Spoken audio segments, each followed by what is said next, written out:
If God does not exist, then kung ano lang yung meron dito sa mundo, ay yun na yun.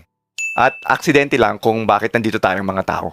Kung walang nag-design sa evolution lang ang dahilan, di wala na rin daw purpose ang buhay. Yung mga ginagawa mo sa pang-araw-araw ay wala ng meaning. At eto pa, kung wala daw God, ano daw mangyayari sa atin pag namatay tayo? Kung sa kawalan lang mapupunta lahat, walang purpose ang buhay mo. Mas mabuti pa daw na may God kasi may end goal ka, yung getting to heaven. At dyan mo daw makukuha yung purpose at yung reason kung bakit ka gumagawa ng maganda, gumigising sa umaga at nabubuhay. Yun yung paniniwala ng karamihan sa kanila. So kung atheist ka daw, ano ang point ng buhay? Kung sa huli, lahat mapupunta lang sa kamatayan at kawalan. For me, it's a good question. At sa experience ko, matagal ko din na pinag-isipan yung tanong na yan. At ito yung mga ideas ko tungkol dyan base sa sarili kong pagmumuni-muni at sa mga na-research ko. So, isipin muna natin yung nag-iisang buhay na meron tayo dito sa mundo at lagyan natin ng konting perspective. Kumbaga, tignan natin kung saan nga ba itong buhay na to na meron tayo ngayon, saan nga ba nakalugar kung titignan natin lahat. Ang Earth ay 4.5 billion years old.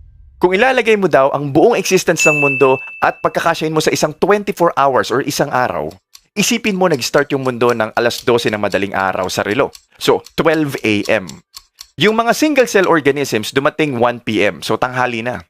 Yung mga mas complex life, kagaya ng isda, yung mga plants at yung iba pang mga animals, dumating sila mga 8 p.m. to 10 p.m. ng gabi.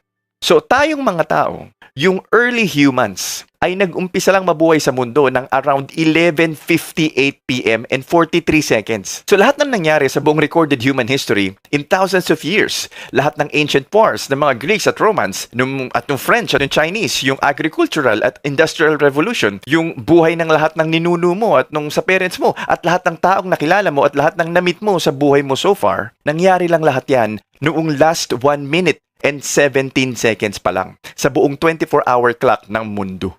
Ang hirap ma-imagine, no? Pero ganun kaikli pa lang nabubuhay ang mga tao kung ikukumpara sa edad ng mundo.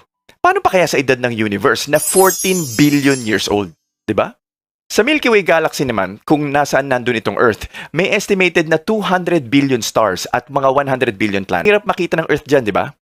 Isa lang yung sun natin sa mga stars na yan at meron pang mga 100 billion other galaxies na meron kanya-kanyang billions of planets and stars within them. At sa buong buhay mo, unless yung trabaho mo ay flight attendant or nagta-travel ka sa buong mundo regularly, well, kadalasan yung pang-araw-araw na buhay mo ay iikot lang sa city or sa region or sa bansa na tinitirahan mo. So imagine mo kung gaano kaikli at kaliit yung nag-iisang buhay natin kung ikukumpara mo sa haba ng panahon at sa laki ng Earth, lalo na ng buong universe.